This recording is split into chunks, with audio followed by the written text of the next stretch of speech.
we'll cover off apologies when we get there, but the Mayor obviously is also an apology this morning and this afternoon actually.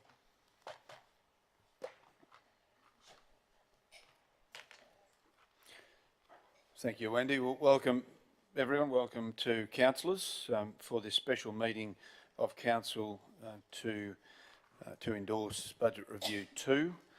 This meeting is open to the public and will be live streamed. We welcome everyone who's in the gallery, and in particular we welcome Montana.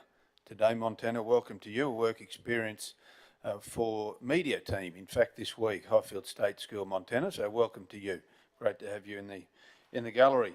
I'd also like to thank everyone who's on our various media channels as well. And we'll just cover that off as we go. Acknowledging our CEO, Mr. Pigeon, and General Managers with us today, particularly General Manager of Finance and Business, Anne-Marie Johnson, and General Manager of Environment Community, Nick Hauser, with us today, and the members of the Financial Services team. Our item number 1 counts as the opening of the meeting, acknowledgement of traditional owners, and I acknowledge the Aboriginal parties whose songlines traverse these lands we meet on today, the Western Waka Waka, Guyabal and Jarrawa peoples, and pay respects to their elders past, present and emerging, for they hold the knowledge, rich traditions and bold ambitions of Australia's first people.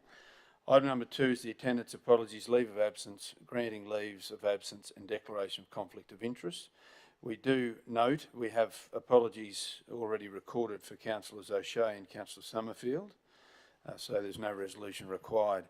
However, there is an apology from the Mayor, Councillor Antonio, so could I have someone move that we receive that apology? Moved by Councillor Carol Taylor, seconded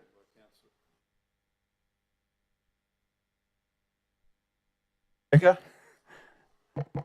There we go, we're back. That would have been disastrous for everyone watching online. So thank you. Those in favour receiving that motion is carried unanimously. Wendy, you got both mover and seconder there. Thank you very much indeed. Are there any other leaves of absence required? Noting we have another special meeting at 2 o'clock this afternoon. Council, there's also an opportunity to declare conflicts of interest or prescribe conflicts of interest at this time. There hasn't been any advised, but obviously if there is some, please let us know. Noting that this is ordinary business of council, which is the adoption of a budget. I don't see that there would be any issue with that. Councillors, we move then to item number 3, which is the 2022-23 February budget review. The author is Emily, and Emily, thank you for your fine work here. We do have the General Manager of Finance and Business Strategy. So, Anne-Marie, I might hand over to you to just to say a few words in regard to this item. Thanks.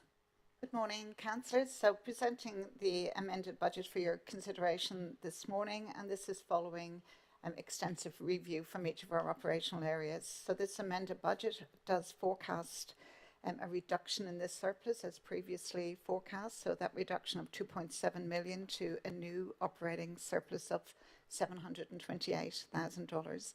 So that remains within our financial sustainability parameters.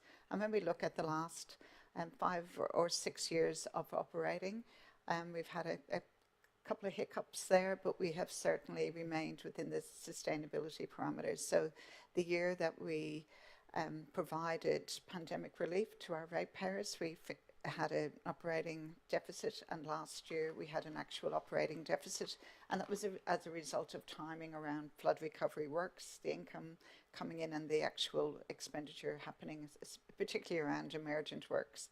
So that $728,000 is within our sustainability parameters.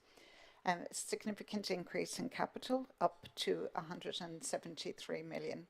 So capital, councillors, as you are aware, has been a challenge for us to achieve our capital expenditure over the last number of years.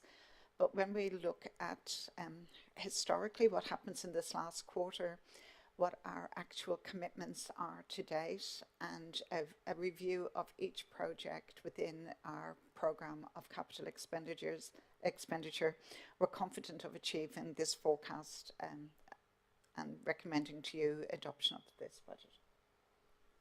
Thank you very much, Anne-Marie. Councillor, is there any questions, given we've had a reasonable session on this as well, is there any questions in regard to Budget Review 2? If there's no questions, Anne-Marie, just you mentioned around the confidence that the organisation or the BLT have on delivering the capital program, given we've had a little bit of rain today as well. Is there, just historically, to give context around for councillors the ramping up of expenditure historically to what we can expect now, just to give some more confidence to councillors? So, councillor, so we're anticipating 12 million at the end of March, which we'll be looking at in the next week, 12 at the end of April, and 15 in May, and 30 in June, 32.5 million in June. So based on our year-to-date figures, we envisage this will take us up to the 173. We've reviewed the purchase orders and commitments that are already in the system, and as I said, worked with each operational area to get assurance before we brought these figures to you that this 173 million is achievable. Thank you, Anne-Marie. Just to reinforce that again, appreciate that very much indeed. So, councillors, there's a recommendation before you the council adopt the amended 22-23 annual budget with attachments 1 through to 6. And in doing so, when I call for someone to move that motion, can I just acknowledge the work of our financial services team, from Anne-Marie through to Andrew and Emily and everyone involved, those watching online as well, who'll be no doubt intently watching to see if this budget review goes through. Thank you sincerely on behalf of councillors for the work that you do, but not only through the financial services team, but across council, because budget review 2 is a critical time for us to make sure that we get very close, if not accurate, to the forecast budget. So appreciate that. Happy to ask for someone to move. Moved by Councillor Shine, seconded by Councillor Carol Taylor. Those in favour? That motion's carried unanimously. Thank you. That ends the special meeting.